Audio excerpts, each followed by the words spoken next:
Welcome to Smart Remarks, where the culture wars are back, as if they ever really went away.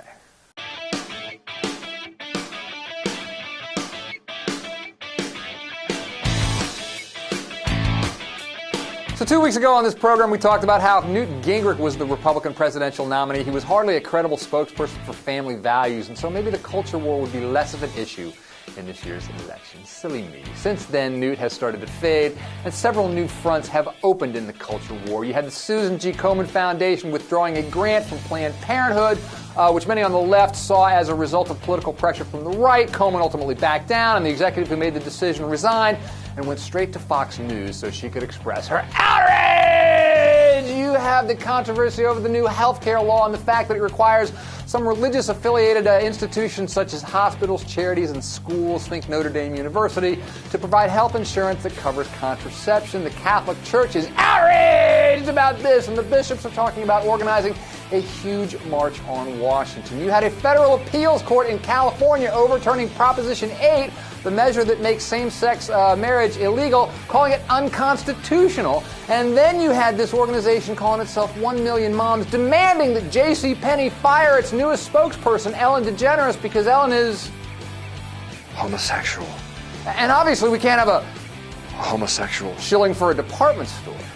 And on and on and on it goes. And so we see the counter to what we said last time around. The culture war is back. It's bigger than ever. It may be a bigger thing than it was in 2008, as if that's possible. What we're seeing certainly looks like a coordinated assault by the right.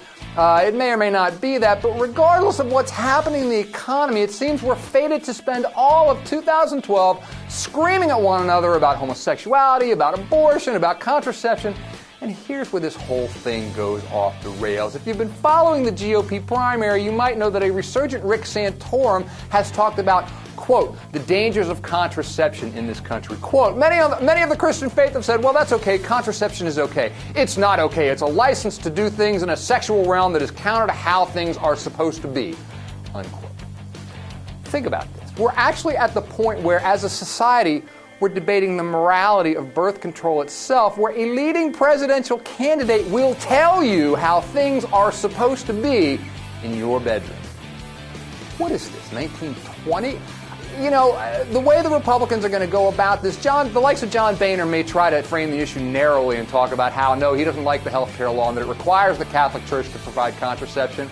But ultimately, this is driven and being aimed at people who agree with Santorum, cultural extremists. While the most important issues this year remain economic, the divide between the 1% and the 99% and how we might restore a more equal society, now instead we're going to fight about morality.